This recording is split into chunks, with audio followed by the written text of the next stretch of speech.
Just over a week and a half ago, the 2022 United States Barista Championship concluded in Boston, Massachusetts, with multi-million TikToker and YouTuber Morgan Drinks Coffee winning the title, and will now go to Melbourne in September to represent the United States at the World Barista Championship. In this video, we're going to be reviewing her winning performance and seeing just what it took to win a trip to Australia.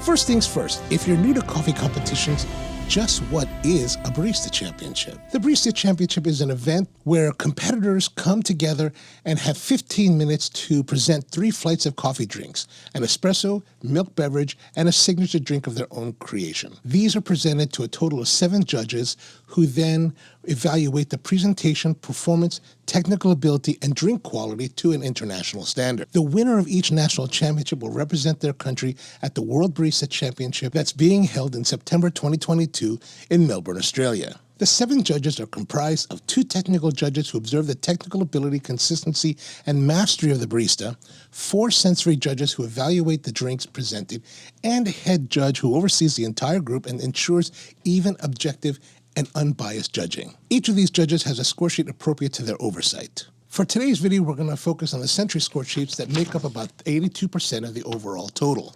Now, of course, the key to winning the event is the way the drinks taste. Critically, how accurate did the barista describe the flavor and tactile descriptors that the judges will experience? The more accurate the description, the greater the potential score. The scoring system uses one of numerical designators tied to qualitative descriptions. To help with the assignment of scores, each number is tied to a descriptor. 0 for acceptable, 1 is acceptable, 2 average, 3 good, 4 very good, 5 excellent, and 6 extraordinary.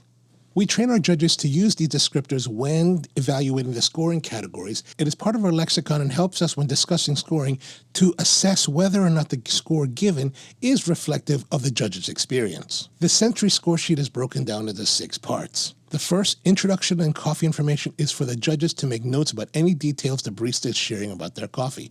It can include information about the farmer, farm, altitude, and the like. The second part is the Espresso Evaluation. It is worth 56 points and is the most heavily weighted section of the score sheet at 35% of the total score. In this section, the judges are evaluating the presence of crema, the tactile and taste experience, as well as the barista's accuracy of those descriptors and whether or not the correct cup was used.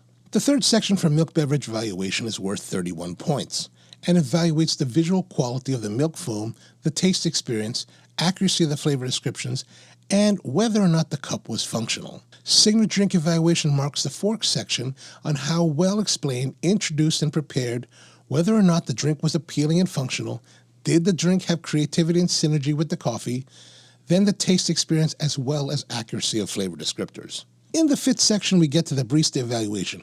How was the presentation and their professionalism? How was their attention to detail? Did you have all the accessories you needed? Was the barista dressed appropriately? Lastly, the judge's total impression. The overall view of the barista's presence as correlated to taste, scoring, and presentation. From there, the scores are tallied in total and the winner is declared based on the highest number of total points. Now, because of some important limitations, we're going to have to make some major assumptions in this video. The most important thing to note is that we're not tasting the drink. This is a major hurdle. Within coffee circles, you'll hear all kinds of complaints about how that competitor looked amazing, but how come he didn't win? Well, that's probably because the drinks didn't taste as well as you had hoped. For the tasting categories, I'm going to make some presumptions about the scores based on the years that I've been judging, and we'll go from there. Another limitation we're facing is the lack of video coverage. For whatever reason, the United States Barista Championship decided not to live stream their competition this year. So we're left without really a lot of coverage for the different performances that have happened. Luckily, Morgan was live streaming her own performances, so we're going to use her video to see exactly how it went. The difficulty there is that, her cameraman was in the audience shooting from a static position, so coverage again is very, very limited. We're going to have to make some assumptions and extrapolate other things out of the video based on the limited area that we can actually see. The video that we're going to be watching is from Morgan's final performance. This is the actual performance that she used to win the championship in the finals round. I was in Boston, but I didn't really have the time to spend watching all the championship. I did get to see her first round performance. That was pretty good. Well, obviously it was pretty good because she made it all the way to the finals. and eventually won. But I have not seen this video yet. This will be the first time that I'm watching it, so I'm going to be watching it with pretty clean eyes, and we'll see what happens, and let's get into it. Okay, here we are. This is Alexandra Littlejohn, who is, I guess, the MC for the round. Around at 4:30 for the announcements. And it's with my great pleasure. I'm actually a big fan of this young lady. Morgan Eckroth from Keeper Coffee in Portland, Oregon. Let's give her a round of applause. One thing to note about Morgan is that she is a working barista at a place in Portland, Oregon. That's very respectable. A lot of times you have a lot of these competitors that are winning that are not workaday baristas, and I believe she is, so that's a really nice thing to see. Thanks for being here. Hi there. Hi, thanks. So these are the judges coming out. Hello. Thanks for And so the nice thing is to greet the judges as they come out, and she's taking the time to learn a lot of their names. You could hear her mentioning their names, so that's a nice little touch. So like I said, there's 15 minutes to go. Feeling nice and comfortable? Perfect.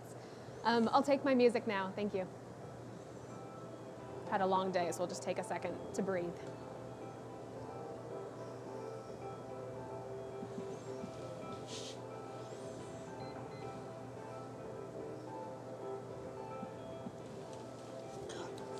Time. Hello, judges. My name is Morgan, and I'm so excited to be here today. Now, coffee has changed, both in how we consume and communicate it. The simple act of visiting a coffee shop now involves risk, something that is arguably the antithesis of what we mean to convey through hospitality. Yet, as we've persevered for the last 2 years, we've seen a boom in home brewers, an explosion of online coffee content creators, and rapidly shifting consumer demands as a new, younger audience is exposed to coffee. These are the individuals who will instigate our next wave of coffee. They're passionate people brewing at home, and it is here that we need to focus our evolving efforts as coffee professionals. Now, judges, of course, today I'll be speaking to you, but if you'll notice here behind me, we're live streaming. So I'll additionally be speaking to those who are joining us remotely. These moments, much like our lives off this stage, rarely exist in a vacuum. They're shared, spread, and consumed without physical constraint. Now, I'd like you to take note of the menus in front of you. Prior to this moment, those menus, along with the recipe for our signature beverage, have been shared with those partaking in this competition online, enabling those at home to finally partake in the same audience. Okay, let me stop here for a moment. So here's something that I think is really interesting. A lot of barista competitors will come into this segment, this opening moments of their presentation, and they're going to talk about the farm, they're going to talk about the coffee, they're going to talk about whatever ideas they may be having regarding that. However, Morgan comes in and she starts off with this thing about, opening coffee to new people, using social media content creators to reach a new audience. And I think this is really important. This is a really great point. And it's a little bit refreshing because it's something different because, everybody comes in, hi, I'm whatever from whatever coffee shop, and I've been a barista for however long, and I love this coffee because it came from blah, blah, blah, blah, blah.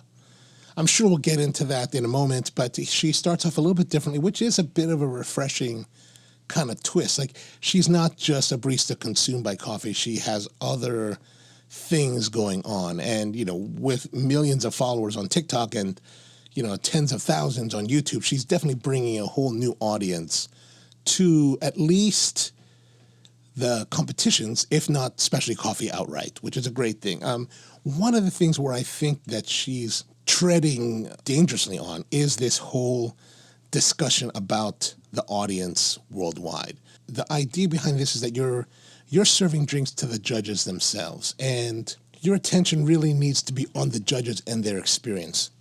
As a judge, we're not really concerned with what the audience is doing. If you go to a coffee shop and you're being served by a barista, you want that barista to be talking to you about your drink, about your experience, delivering that experience for you, rather than saying, oh, you know what, I've got this live stream camera running and everybody at home is watching, so let's talk about them. And there's a little bit of a disconnect there. And I think that it would be detrimental, at least under the categories of presentation professionalism, this lack of attention towards the judges, towards what's happening in the moment, rather than a little bit too much worry about what's going on in social media. Like, what do I care as a judge or as a customer whether or not people are making this drink at home?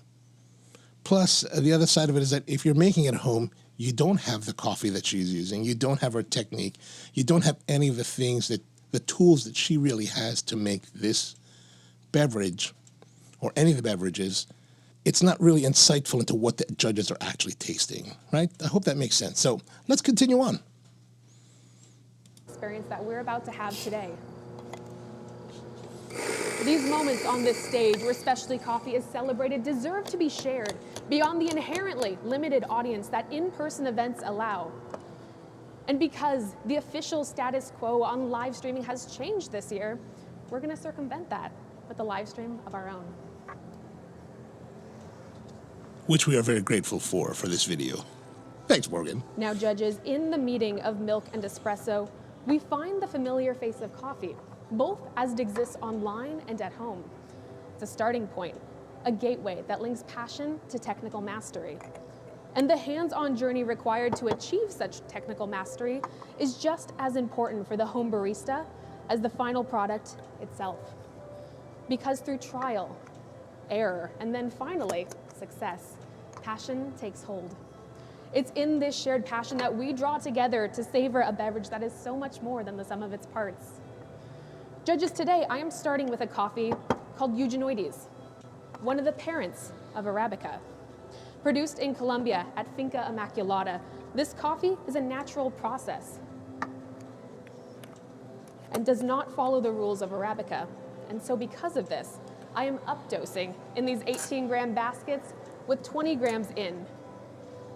We are getting 35 grams out at approximately 22 seconds.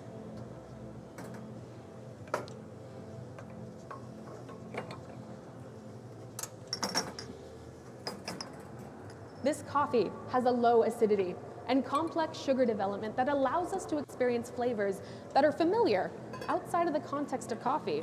The resulting drink is confectionery and comfortable to those brewing at home.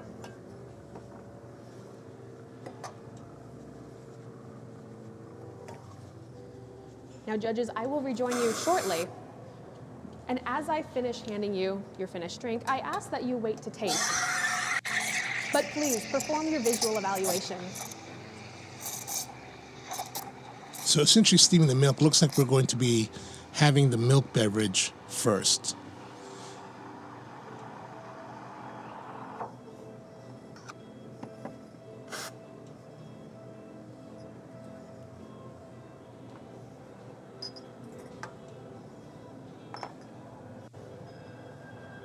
However, let's now at least talk about what you'll be tasting.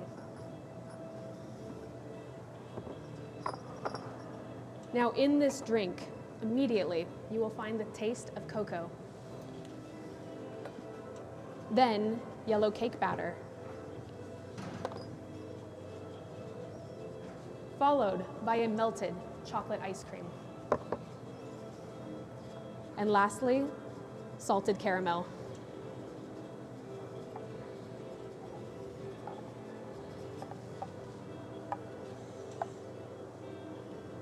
The tactile of this drink is an extremely thick and heavy weight.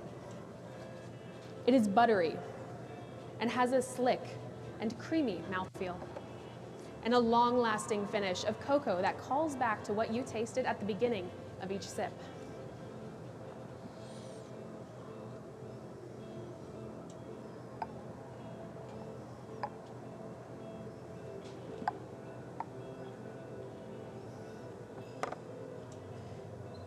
In order to maximize the sweetness found in the Eugenioides, I'm using a freeze distilled milk, melted out to 50%. Judges, milk and espresso are a combination that meets people where they are, yet it acts as a catalyst to carry them so much further. It's where many of us started our journeys in coffee, and today, it's where we're starting. My only drinking instruction to you is that after you finish, please take several sips of water in preparation for our next course. And as I hand off this final drink, you are welcome to enjoy. So once the beverage is served, the judges will take a minimum of 2 sips for evaluation from different spots on the cup. Thank you, and enjoy. Give it up for that first round of beverages.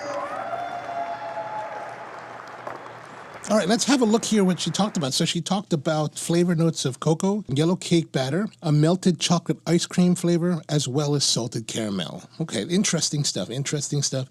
In order to achieve this, she's freezing the milk and reducing the quantity of the milk by 50% to really intensify that sweetness. That's an interesting way to do it, and so that's giving her tactile qualities of thick, heavy body, butteriness, creaminess, and a cocoa finish. So that cocoa finish, I'm presuming that there's some sort of like grittiness, like a little bit more of a dry, kind of like a, when you're, if you eat like powdered cocoa, you're getting that kind of rubbing, right? So I'm going to presume there's some of that. Now let's see. So visual, we really can't, unfortunately, because there's no official video, and normally the official video crews will zoom in and get really close so that we can actually see the kind of latte art and milk texture that's being presented to each of the judges. We really have no idea at this point. I'm going to presume that because she is a seasoned barista, and I've seen in some of her videos, you see her doing latte art. So I'm going to say she's probably, I'd say 4 for the visual score there. And then taste experience, and then, so 2 categories, taste experience and accuracy of flavor descriptors. You know, I'm going to say probably 3. And I'm just going to say 3s, and then probably yes, I'm going to say yes for the functional beverage used. Now, why 3? Most people around the world will expect that the winning barista will have received some kind of excellent, outstanding, extraordinary kind of scores for their drinks. The reality is that it's just not true. It just doesn't happen very often, especially in the categories of accuracy of the descriptors, where they're telling you what you're going to experience and whether or not you experience that. Or we'll see what happens. All right, let's continue.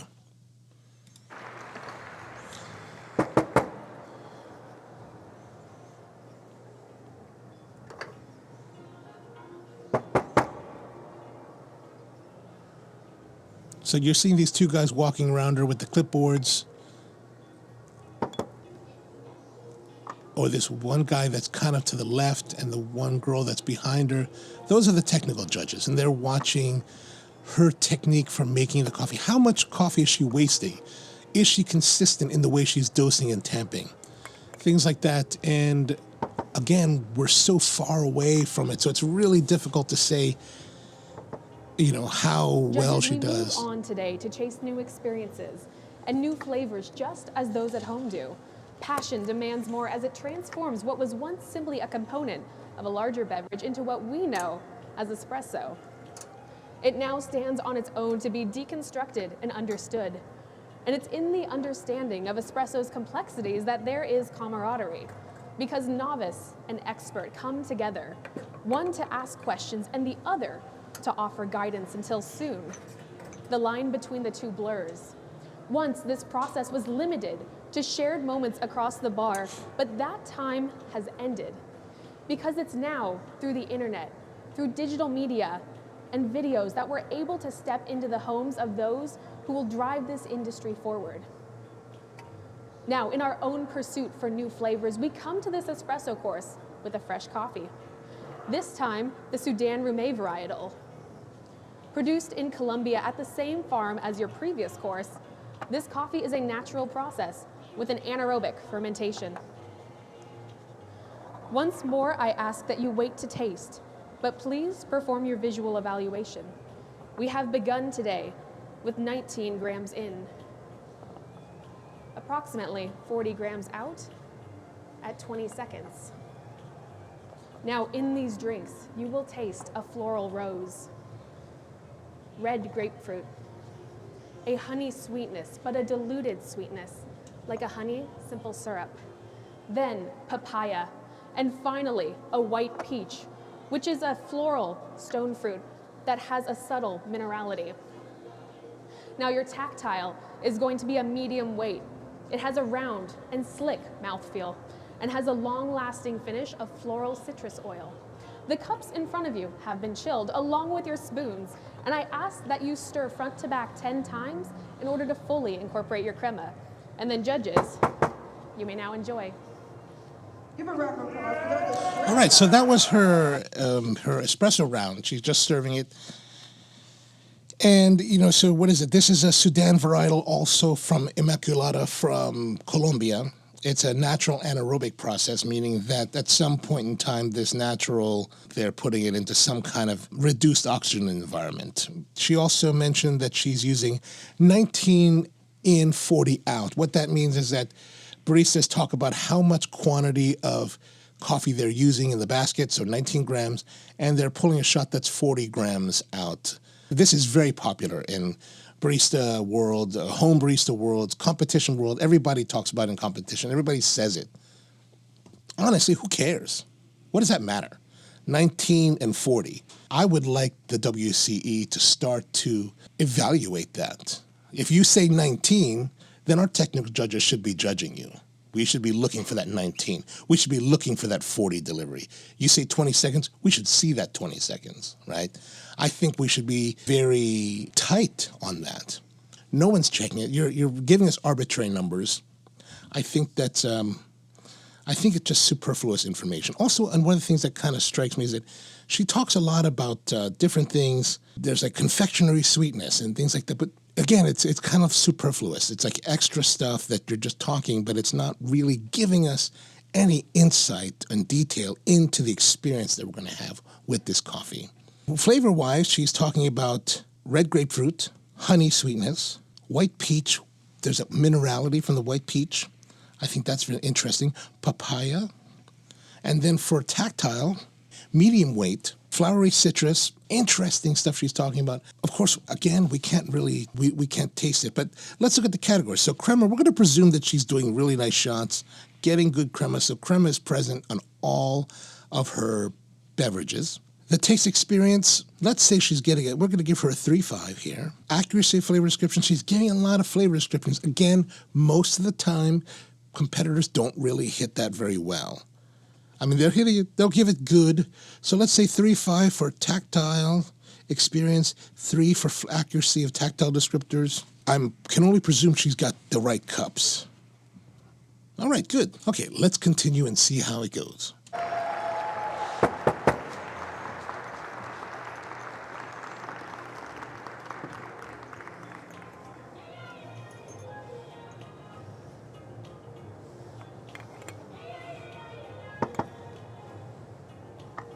So while the judges are doing their evaluation and doing their writing, she's moving ahead, getting a lot of her stuff ready for the signature beverage. Looks like she's grinding her coffees, loading them into portafilters, and perhaps even starting to pull the shots. Oh yeah, she's got some kind of distribution for the coffee.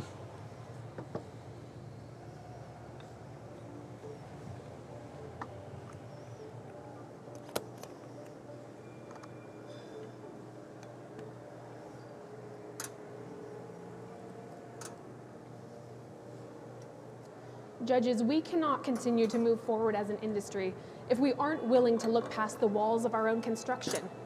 The cafes, classes, and physical meeting places that once felt comfortable to rely on. Because preaching passion is no longer enough if we aren't willing to seek out those who are practicing it. So as automation accelerates, as we continue to figure out what remains remote and what returns, and as a new generation of brewers find their way to our small corner of this vast industry, we have to be ready, because meeting people where they are has always been the foundation of hospitality. And while the locales, yes, have shifted from what we've known, our intentions have stayed the same. Now, when I was creating this final beverage, I knew I wanted it to be 3 things: delicious, replicable, and transformative. Something that people at home could make and enjoy in the comfort of their own homes.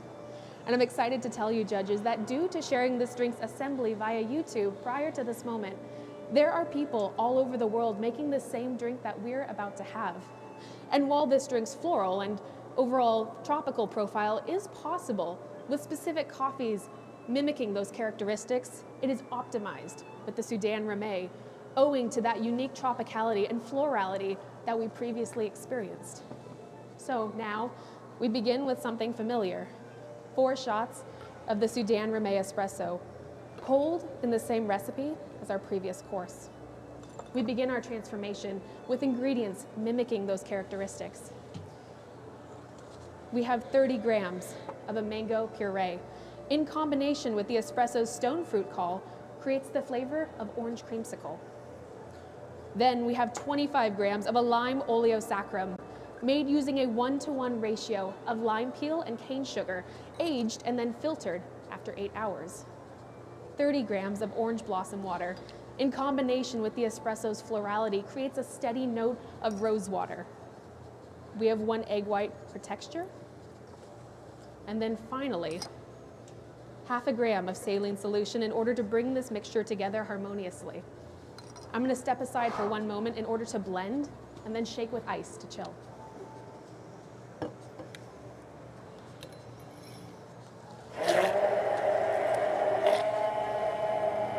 All right, so let's review while she's grinding all of that together.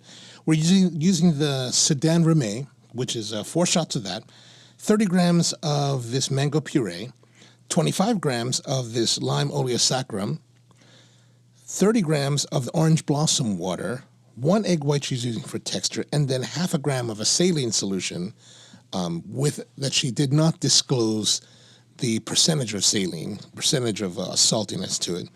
These things are supposed to come together and deliver notes of orange creamsicle from the mango puree with the espresso, and then the blossom water is supposed to help give the taste of rose water. So interesting concepts. However, what we'd like to know is, did you make these things? Did you make the mango puree? Did you buy it? The lime oleosaccharin, are you buying it or making it? Again, the orange blossom water, buying and making. Saline, are you making it or buying? These are things that judges are interested to know how deeply you actually understand the craft. There's nothing necessarily wrong with buying commercial product and using that, but I think there's a greater depth of appreciation, especially at this level, for being able to craft those things as a craftsperson. All right, let's move on. Let's watch what happens.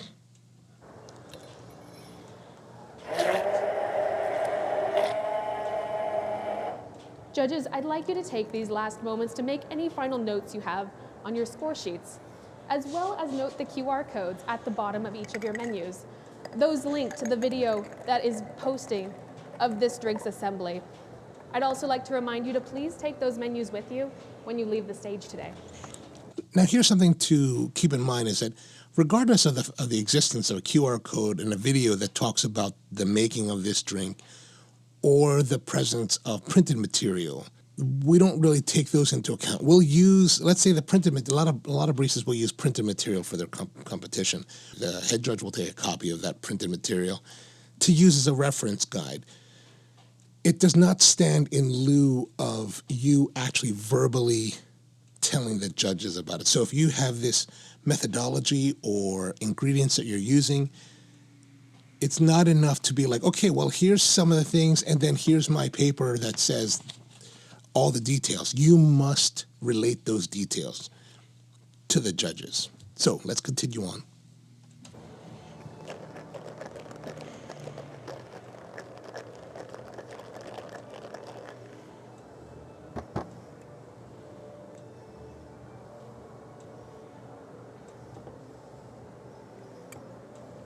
Now, while we began with something familiar, we now have a drink that is new and unique. And let me remind you, in this drink, you will taste orange creamsicle. You will taste yuzu, which is a lemon-lime flavor with a strong orange influence. Additionally, you will taste lemon gelato. Here's a question for you. You say yuzu, but you're talking to an American audience, American judges. Despite the rise of popularity in yuzu over the last 10 years, may or may not have the experience with yuzu. I think that's a little bit dangerous, and it's good that she's using this lemon-lime descriptor for it with a little bit of orange. However, or a little bit of orange citrusiness, why not just say that outright? By saying yuzu, you're opening your scoring to more greater interpretation by the judges. I think it's better to just stay lemon lime with a little bit of orangey citrusy to it. And hopefully that's how it really tastes. And I don't know, that just a thought there, just a quick thought there on that. Let's continue. As well as a steady rose water throughout each sip. Your tactile is going to be a medium to heavy weight. The mouthfeel is slick, silky, and cold, and it has a long-lasting finish of both citrus oil and rose. Please wait to taste until I tell you so. Judges, it is here that we part ways for today, and we look forwards towards a bright future in coffee where we join hands with those who are passionately asking questions and brewing at home. Coffee, as we have known it, has remained largely unchanged for the past 10 years, and it only makes sense that it would now experience such a digital renaissance. We may think it to be something that we can potentially ignore or treat as a fad, but that is simply not true. Because at the end of the day, coffee is global, untethered by proximity, and so is this experience. So it is here, the last day of this competition, that I invite you and all joining us, both near and far, to enjoy your final drink.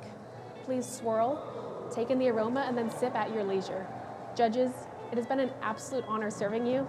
Thank you. Give it up for Morgan. All right, there it is. Morgan has finished her presentation. So let's have a look at the scoring here. So we're looking for, the first category is going to be well explained, introduced, and prepared. She gives a lot about the ingredients. Okay, so that's a positive thing. We know the ingredients. We don't necessarily know where they came from or how they came from, why they came from. Like what is really the inspiration, or what is the meaning behind the drink? Where did it come from? What's the origins? Why did you make this drink? I'm going to say, actually, we know mango puree. We know how much mango puree. We know how much of the lime oleosaccharum. We know how much of the orange blossom water. We know there's 1 egg white. We know there's a half gram of saline solution. But we don't know anything about those. We don't know the origin. We don't know why she wants to do this. So, I would just say that, to me, that's a good descriptor. So we're going to say 3 for that. Appealing presentation, I would say yes. It looks probably pretty appealing. Functionality, didn't seem there was any problem with the judges drinking the coffee. Creativity and synergy with coffee. So how creative is this? I mean, I will say that the idea of using oleosaccharum from limes is an interesting thing. And there's a bit of creativity there. And let's say if the mango puree and the Rume from Colombia can come together to create orange creamsicle flavors, things like that, then there could be really nice synergy. Of course, part of this is going to be limited by the fact that we're not able to taste the drink. And even if you're one of those viewers that have made this drink, kind of made your own version of it at home, you're not really getting what the judges are getting. So we really, but I'm going to extrapolate that and say that probably for creativity synergy, I'd give 3.5. And then probably with taste experience, you're talking about 3.5, and then accuracy of flavor descriptors, probably 3. Presentation professionalism, I thought overall, very good presentation, very good professionalism. Why is it not excellent? Like, she's very smooth, she's very contained. There's a little bit taking attention away from the moment and focusing a lot more on the home audience, which really in the context of the competition is irrelevant. Attention to detail, all accessories are available. I mean, really, from what the angle that we could see, looks like the judges have everything that they need. What is missing? I can't say for sure, but I'm going to say that it was excellent. 5. Appropriate apparel. Was she dressed nicely? Really, the only category the only real driving distinction that we're looking for is, did she wear an apron? And I think she was wearing an apron. She is dressed nicely, so we will say yes for appropriate apparel. And then let's see, total impression. Now, total impression is a score that is not necessary. It's not a median or an average score of the rest of the score sheet, but it's definitely informed by the score sheet. So, like, I wouldn't say that she's a 5, excellent, because her other scores are not anywhere near there. So, I think you could arguably say that she's probably a 4, very good. All right, and so that's going to give us, let's calculate that up here. So 31 points for the espresso round, 12, 16, 17, 21.5, plus 17, plus 10. So for my score sheet, I'm giving an 83.5 for her scores for her presentation. And if we were going to extrapolate that out to all the 4 judges, we have 334. Let's presume perfect scores, technical, because the champion probably is very close to being perfect score, plus 142, 476. That seems low.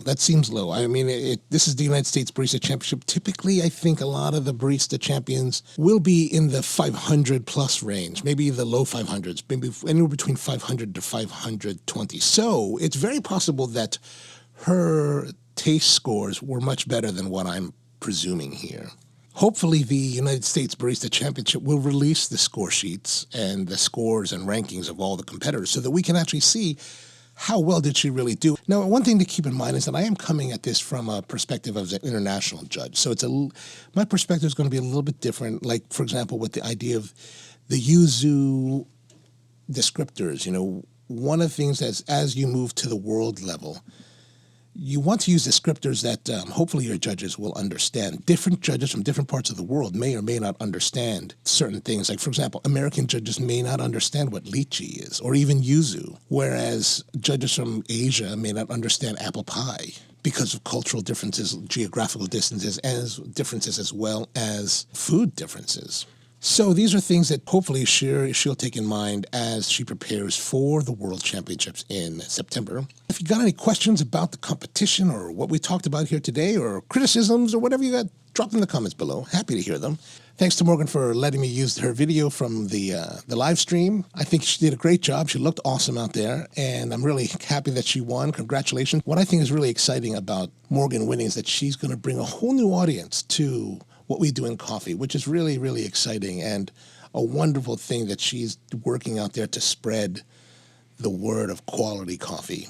So I hope she does well in Melbourne. I know she's got a great team working with her, so that's all good. So, yeah, that's about it. Thanks for tuning in.